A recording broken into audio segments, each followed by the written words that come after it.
রুমিন ফারহানার সাথে এই আচরণটা ঠিক হয়নি।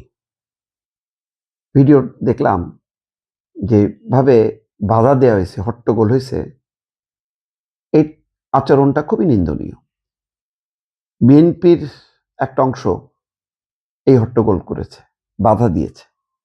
এখানে মনে রাখা দরকার যে রুমিন ফারহানার কিন্তু একটা গ্রহণযোগ্যতা আছে। তিনি বিএনপির নমিনেশন পাননি, তিনি বিদ্রোহী হিসাবে নির্বাচন করেছেন, দল থেকে বহিষ্কৃত হয়েছেন, কিন্তু রুমিন ফারহানাকে বিএনপির সর্বস্তরের নেতাকর্মীরা কিন্তু মনে মনে সমর্থন করে। এখন স্থানীয়ভাবে হয়তো তার প্রতিদ্বন্দ্বী আছে, রুমিন ফারহানাকে সেজন্য বাধা দেওয়া হয়েছে এবং এমন একটা জায়গায় তিনি কয়েকশো নেতাকর্মী নিয়ে সরাইলে, যেখানে খবরে বলা হচ্ছে যে সরাইল উপজেলার সদরে কেন্দ্রীয় শহীদ মিনারে রাত 11:50 উপস্থিত হন রুমিন ফারহানা।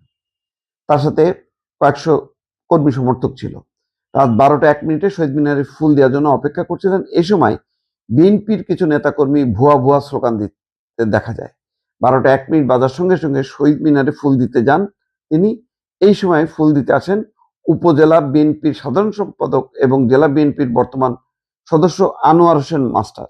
এই সময় উভয় পক্ষের লোকজনদের মধ্যে উত্তেজনা ছড়িয়ে পড়ে এবং শহীদ মিনারের আশেপাশে হট্টগোলের সৃষ্টি হয়। অনেকেই জুতা পায়ে শহীদ মিনারে উঠে পড়েন। শহীদ মিনারে দেওয়া ফুলও ছিঁড়ে ফেলা হয়। খুব দুঃখজনক ঘটনা। কেন এরকম হবে? এরকম হওয়ার কারণ কি? মানে দায়টা কার? এখন বিএনপি ক্ষমতায় আসছে বলে যদি মনে করা হয় যে না, আমরা কিছুই মানব না, আমি প্রতিদ্বন্দ্বী রুমিন ফারহানাকে মানব না, তাকে নানাভাবে হয়রানি করব, এটা ঠিক না।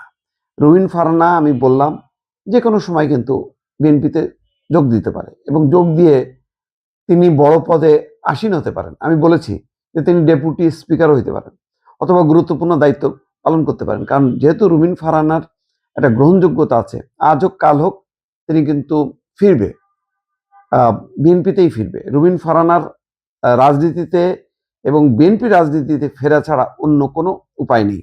অতীতে অনেকেই বিদ্রোহ করেছে, বিশৃঙ্খলা করেছে, দল থেকে বহিষ্কার হয়েছে, আবার দলে ফিরেও এসছে। কিন্তু তো সেই ক্ষেত্রে রুমিন ফারহানাও ফিরে আসবে।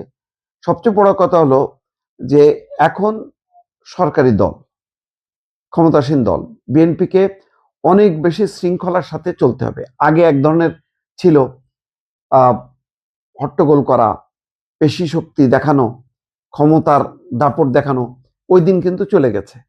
এখন তারেক রহমান কি বলছে যে আমরা নির্বাচিত হলে আমরা শাসক হব না, আমরা সেবক হব। সুতরাং সেবকের মনোভাব থাকতে হবে। এখানে যেহেতু রুমিন ফারহানা এমপি ওই অঞ্চলে, ব্রাহ্মণবাড়িয়া 2-এ, সুতরাং ওখানে বিএনপি আছে, কিন্তু বিএনপি আবার সরকারি দল, সুতরাং বিএনপিকে আরো সহনশীল হইতে হবে বিরোধী পক্ষের সঙ্গে। এখন যদি সে শক্তি প্রদর্শন করতে যায়, দুঃখজনক। কালকে খুব শান্তিপূর্ণভাবে হয়েছে, খুব এটা চমৎকার, বড় ইনসিডেন্ট হয়নি চাঁদপুরে আর ব্রাহ্মণবাড়িয়ায় এমন একজনকে ঘিরে ঘটল যিনি একজন এমপি নন, তিনি একজন নারী সংগঠক। সুতরাং এই মর্যাদাটা তাকে দেওয়া উচিত ছিল।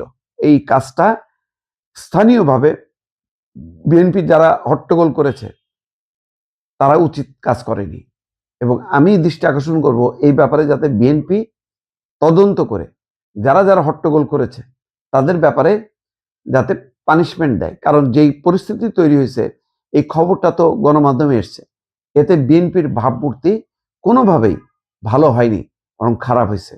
সুতরাং এই ব্যাপারে দৃষ্টান্ত স্থাপন করা উচিত, যাতে দুর্বল বিরোধী বা অন্য যে কোনো বিরোধীদের প্রতি দলের এই আচরণ কাঙ্ক্ষিত না, সেই মেসেজটা এখনই দেওয়া উচিত।